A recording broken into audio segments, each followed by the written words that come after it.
26મી April 2026ના રોજ યોજાનાર સ્થાનિક સ્વરાજ્યની ચૂંટણી ભારતીય જનતા પાર્ટી અમદાવાદ શહેર એના 48 વોર્ડની અંદર ચયન પ્રક્રિયા અંતર્ગત 2 દિવસ પહેલાં ભારતીય જનતા પાર્ટીએ દરેક વોર્ડની અંદર ચૂંટણી સંચાલન માટે કાર્યાલયોના ઉદ્ઘાટન કર્યા.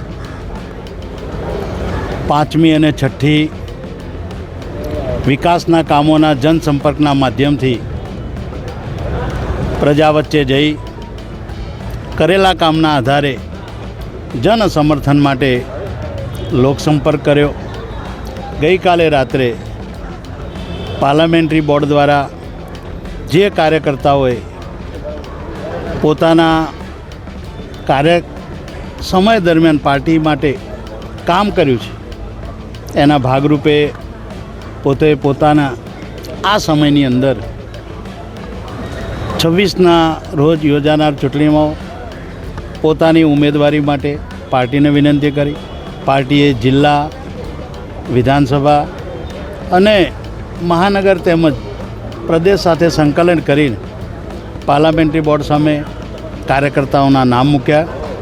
આ બધાની અંદર જ્યાં વિસ્તાર, જ્ઞાતિ, જૂના નવા કાર્યકર્તાનું કોમ્બિનેશન, આ બધું જ ભારતીય જનતા પાર્ટી જોઈ અને ઉમેદવારોની પસંદ કરી છે. જ્યાં સુધી મારી વિધાનસભાનો પ્રશ્ન છે ત્યાં સુધી મારા 15 ઉમેદવાર હતા.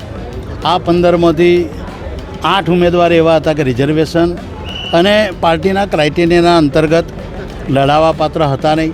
બાકીના જે ઉમેદવારો છે એમાં ભારતીય જનતા પાર્ટીએ ક્યાંકના ક્યાંક 1-2 જ્ઞાતિ સમીકરણ અને વિસ્તારના આધારે પસંદગી કરી છે.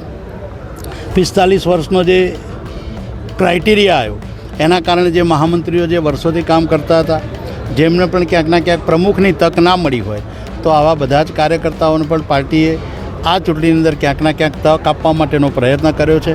એમાં 60-70% સુધી પાર્ટી એમાં સક્સેસ પણ રહી છે.